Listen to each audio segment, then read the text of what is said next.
Hello ভাই brother, welcome back. অল্প কিছু সময়ের জন্য তো কেমন আছো তোমরা? রাফি গল্পর সিজন 3 এর অরিজিনাল পার্ট 1 নিয়ে পরিচিত, বেশি কথা না কয়ে ভিডিওটা শুরু করা যাক। রাফি বলল, মিম আমি তোমাকে ভালোবাসি। মিম ঠাস ঠাস করে 2টা থাপ্পড় মারলো। তারপর বলল, তুই কোন সাহসে এই কথা বলিস? কুত্তার বাচ্চা, তোর সাথে আমার কোন দিক দিয়ে যায়? রাফি মিমের কাছে পরপর চর খাওয়ার পর নিস্তব্ধ হয়ে গেল। মিমের এমন আচরণ দেখে রাফি তার গালে হাত দিয়ে দাঁড়িয়ে থাকলো। তখন মিম আবারও বলে উঠলো, এজন্যই মানুষে বলে কাউকে বেশি মাথায় তুলতে নেই। তোর সাহস কি করে হয় আমাকে এসব কথা বলার? তখন রাফি বলল, কিন্তু আমি তো তোমাকে ভালোবাসি আর তুমিও তো আমাকে ভালোবাসো, তাই না? তখন মিম বলল, একেবারে চুপ থাকবি? কে বলছে তোর মতো একটা ছোট লোককে আমি ভালোবাসি? আর তুই কোন সাহসে বা আমার হবু স্বামীর গায়ে হাত তুলিস? তখন রাফি বলল, তাহলে তুমি কি আমাকে ভালোবাসো না? মিম বলল, না, কখনোই না। আর তোর কি আছে যে আমি তোকে ভালোবাসবো? এখনই তুই বাড়ি থেকে চলে যাবি, আর তা না হলে? রাফি বলল, না হলে কি করবে? মিম বলল, কি করতে পারি তা তুই ভালো করেই বুঝবি। এরপর মিম মাসুদকে রাফির সামনেই বলে, তোমার কোথাও লাগেনি তো? আমি ওকে এখনই এই বাড়ি থেকে বের করে দিচ্ছি। মাসুদ বলল, তুমি যেহেতু বলছো তাহলে ঠিক আছে। আর এই ছোট লোকের বাচ্চাকে তো আজ মেরেই ফেলবো। ওর এত বড় কলিজা কি করে হয় ও তোমার হাত ধরে? তখনই সেখানে মিমের বাবা মা আর মাসুদের বাবা মা চলে আসে। আর তখনই মাসুদের মা বলে ওঠে, এই ছেলে এখানে কি করে মিমের সাথে? আর এখানে এত চেঁচামেচি কেন? মিমের মা রাফিকে বলে, তোমাকে না এখান থেকে চলে যেতে বলছিলাম, আর তুমি এখানে কি করছো? মাসুদ বলল, কেন আবার এসেছে? ওর কত বড় সাহস জানো? ও মিমের হাত ধরে। এই কথা শুনে মিমের বাবা অনেক রেগে যায় আর রাফির শার্টের কলার ধরে বলে, তোকে তো অনেক ভালো মনে করছিলাম, আর তুই কিনা আমার মেয়ের সাথে এসব করিস? তোর এত বড় সাহস কি করে হয়? তখনই মাসুদ সবার সামনে এমন কথা বলে যা শুনে সবাই আকাশ থেকে পড়ে। মাসুদ বলল, না, শুধু হাত ধরার জন্য নয়, আমি না থাকলে তো মনে হয় আরো বড় কিছু করতো মিমের সাথে। তখন রাফি বলে ওঠে, আপনারা সবাই বিশ্বাস করুন, আমি মিমকে অনেক ভালোবাসি আর সেও আমাকে অনেক ভালোবাসে। আমি ওকে ছাড়া বাঁচবো না। হেই ফ্রেন্ডস, আপনারা তো 1xBet এর নাম শুনছেনই।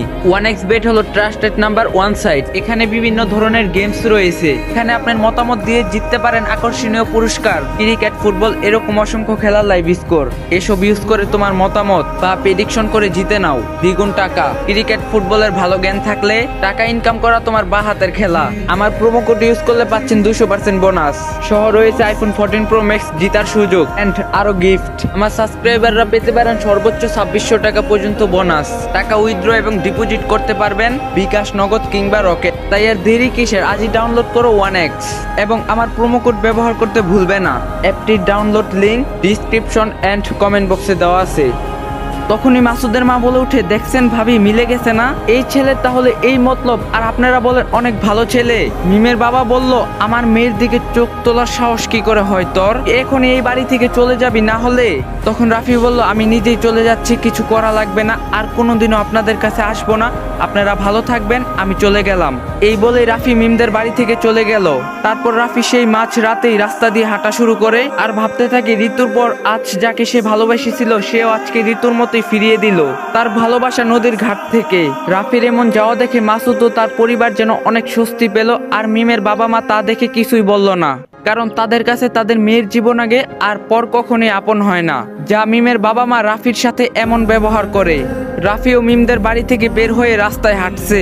আবারও সেই অজানা রাস্তায় সে এলো। মনে করছিল এবার তো তার বাবা মার পরিবারের অপূর্ণ ভালোবাসাটুকু পাবে, কিন্তু না, তার সেই ধারণা ভুল। এবারও মিম কি তাহলে তাকে ভালোবাসেছিল? এসব ভাবতে ভাবতে সে নিস্তব্ধ রাস্তায় মনবুল হয়ে হাঁটছে। ঠিক তখনই একটি গাড়ি রাফির সামনে অনেক জোরে আসে আর সাথে সাথে গাড়িটি ব্রেক করে। আর সেই গাড়ির শব্দে রাফির হুঁশ ফিরে। তারপর পিছনে ফিরে তাকায় আর একটা মেয়ে গাড়ি থেকে নেমে বলে, আরে আপনি চোখে দেখতে পান না ভাই? আর কেউ কি এমন ভাবে রাস্তার চারদিকে হাঁটতে থাকে? রাফি নিশ্চুপ। অদ্ভুত মানুষ তো, আপনি কথা বলছেন না কেন? তারপর রাফি একটু ভালো করে ঘুরে তার দিকে তাকালেই সেই মেয়েটি বলে, আপনি রিদির অফিসের সেই লোকটা না যাকে রিদির সাথে রেস্টুরেন্টে কথা হয়েছিল? রাফিও ভালো করে দেখে, এ তো লিজা, যে কিনা সেই রিদির বান্ধবী আর শফিক চাচার মেয়ে। এটা দেখে রাফি তাকে বলে, আমি সেই লোক। লিজা তখন বলে, তা আপনি এমন করে রাস্তায় হাঁটতাছিলেন কেন? আর একটু হলেই তো আপনার সাথে আমার গাড়ির অ্যাক্সিডেন্ট হতো। রাফি বলল, ও আসলে খেয়াল করিনি। লিজা তখন বলল, তা আপনি এত রাতে এভাবে রাস্তায় হাঁটছেন কেন? রাফি তখন বলল, না তেমন কিছু না, এমনি ভালো লাগতাছিল না। লিজা বলল, কেন, আপনার কি মন খারাপ? রাফি বলল, না, এমনি হাঁটছিলাম। লিজা তখন তাকে বলে, তা ভালো কথা, আগের বার তো আপনার নামটাই জানা হলো না, আপনার নাম কি? রাফি তার রাফি নামটা বলতে কেমন জানি দ্বিধাবোধ করছিল, তাই সে তার আরেকটি নাম বলে, রাফি বলল, জি আমার নাম হুসাইন। লিজা বলল, তা আপনি এত রাতে কি এখানে এই রাস্তায় থাকবেন? রাফি বলল, তাছাড়া তো থাকার কোনো জায়গা নেই। লিজা বলল, মানে? রাফি বলল, কিছু না, যাবো, একটু পরে যাব। লিজা বলল, আচ্ছা চলুন, আমি আপনাকে আপনার বাড়িতে এগিয়ে দিয়ে আসি।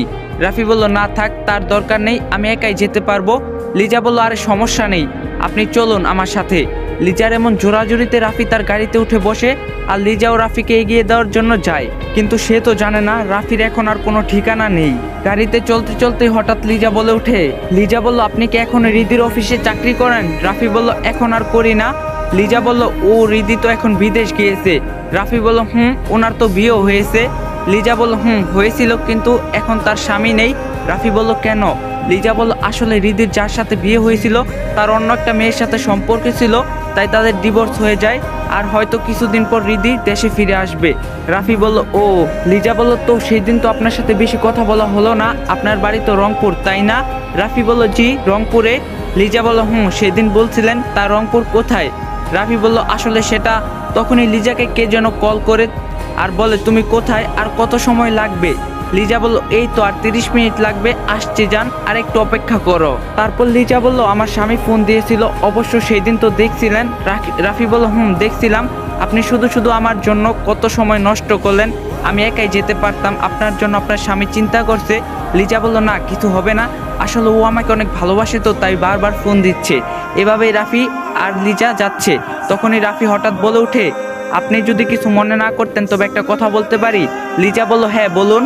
রাফি বলল, আপনি সেদিন রিদির সাথে যেন কোন একটা ছেলের ব্যাপারে কথা বলছিলেন, তার সম্পর্কে কি জানতে পারি? লিজা বলল, ও সেই দিনের ঘটনা, আসলে আমাদের এলাকায় একটা ছেলের কথা বলছিলাম, তার একটা অপরাধের জন্য তার অনেক বছরের জেল হয়, তারই কথা বলছিলাম। রাফি বলল, ও তা আপনার বাবার সাথে কি যেন বলছিলেন?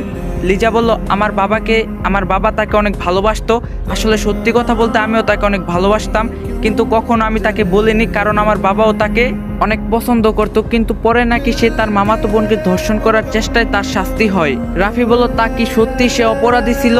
লিজা বলল, বাবা তো তাই বলছিল, কিন্তু আমার কেন জানি বিশ্বাস হয় না, আমাকে সে বোনের চোখ ছাড়া আর কোনো চোখেই দেখেনি। এসব কথা শুনে রাফি একটু হতাশ হয়ে বলে, আপনি ঠিকই বলছেন, সে নির্দোষ। লিজা বলল, নির্দোষ মানে?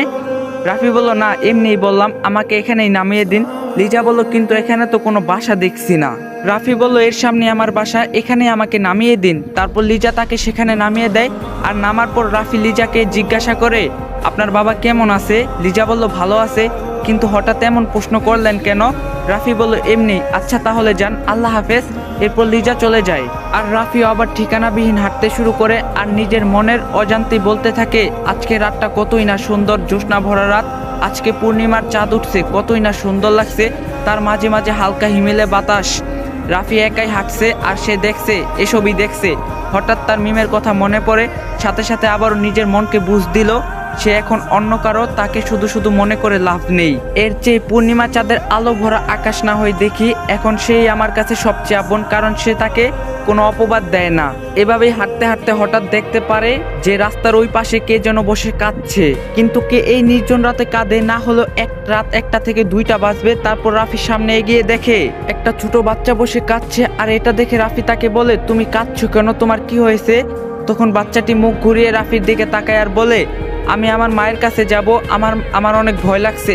রাফি বলল, তুমি এত রাত এখানে কি করছো, আর তোমার বাড়ি বা কোথায়? বাচ্চাটি তখন বলল, আমি আমার মায়ের সাথে মার্কেটে এসেছিলাম, আর তখন মাকে হারিয়ে ফেলছি। এই বলে বাচ্চাটি আবারও কাঁদতে শুরু করে। বাচ্চাটা দেখতে অসম্ভব সুন্দর, বয়স মনে হয় 5-6 বছর হবে। আর রাফিও ভাবতে থাকে সে এখন কি করবে, কারণ সেও এখানে খুব একটা বেশি কোনো জায়গা চিনে না। তখন রাফি বলল, তুমি এভাবে কেঁদো না, আমি তোমাকে তোমার মায়ের কাছে নিয়ে যাব। বাচ্চাটি বলল, তুমি সত্যি বলছো তো? আমার না খুব ভয় করছে। রাফি বলল, কিসের ভয়, আমি আছি না। তার আগে বলো তো, তুমি কাউকে বলোনি তোমাকে বাড়ি পৌঁছে দিতে? তখন বাচ্চাটি বলল, আমি যখন মাকে হারিয়ে ফেলি তখন কয়েকজন দুষ্ট আঙ্কেল আমাকে নিয়ে এক জায়গায় যায়, ওরা বলছিল আমাকে অনেক চকলেট দিবে আর মায়ের কাছে নিয়ে যাবে, কিন্তু তারা আমাকে একটা রুমে আটকে রাখে আর আমাকে কিছু খেতে দেয় না। তারপর আমি তাদের থেকে লুকিয়ে পালিয়ে এসেছি, কিন্তু এখন আমার অনেক ভয় করছে।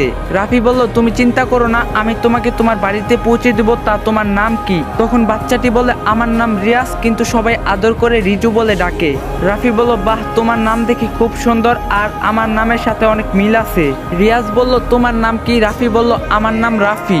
রিয়াজ বলল, তুমি জানো আমার একটা বন্ধুর নামও রাফি। রাফি বলল, তাই নাকি, খুব ভালো, আজ থেকে তাহলে আমরা বন্ধু। রিয়াজ বলল, তুমি সত্যি আমাকে আমার মার কাছে নিয়ে যাবে? রাফি বলল, আমরা অবশ্যই যাব, কিন্তু তুমি কি তোমার বাড়ির রাস্তা চিনো? বাচ্চাটি তখন মাথা নাড়িয়ে বলে, না, সে কিছু চিনে না। এদিকে রাফি অনেক চিন্তায় পড়ে যায়, এদিকে অনেক রাতও হয়ে গেছে, আর এই বাচ্চাটার বা কি হবে, তার তো নিজেরই থাকার জায়গা নেই। এসব ভাবতে ভাবতে রাফি নিজের পাশেই বসে যায়। এটা দেখে রিয়াজ বলে, তুমি এভাবে বসলে কেন? তুমি না বললে আমাকে বাড়িতে নিয়ে যাবে? রাফি বলল, হ্যাঁ নিয়ে যাবো তো, তা তোমার কি কিছুই মনে নেই? মানে কোন রাস্তা দিয়ে এসেছিলে? রিয়াজ বলল, না। এরপর নিশ্চুপ হয়ে আসি। তখন রিয়াজ আবারও বলে উঠে, আমার না খুব খিদা পেয়েছে, এই দুষ্ট আঙ্কেলগুলো কিছুই খেতে দেয়নি। রিয়াজের এমন কথা শুনে রাফিও ভাবতে থাকে এখন সে কি করবে, কারণ তারও খিদা পেয়েছে আর তার পকেটে কোনো টাকা নেই। তারপর রাফি তাকে বলল, তা তুমি কেন তোমার মায়ের সাথে মার্কেটে গিয়েছিলে? রিয়াজ বলল, তাও জানি না, কিন্তু সেই দোকানে অনেক বড় টেডি ডিয়ার পুতুল ছিল। এই কথা শুনে রাফি একটু অবাক হয়, কারণ এই শহরে এমন বড় দোকান শুধু একটাই আছে।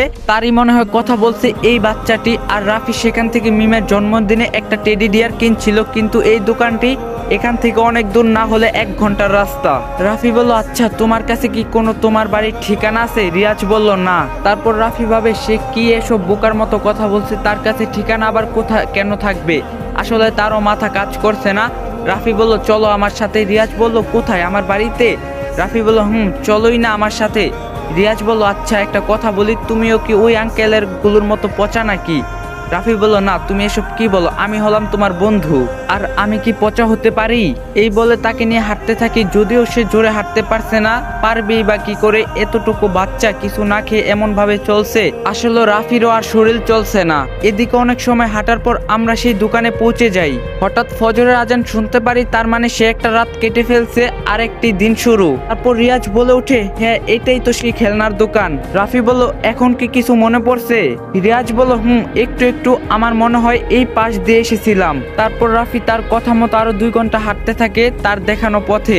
এদিকে রাফিও একেবারে ক্লান্ত হয়ে বলে, এবার কি তোমার বাসায় এসেছো? রিয়াজ বলল, ওই তো আমার বাসা দেখা যাচ্ছে।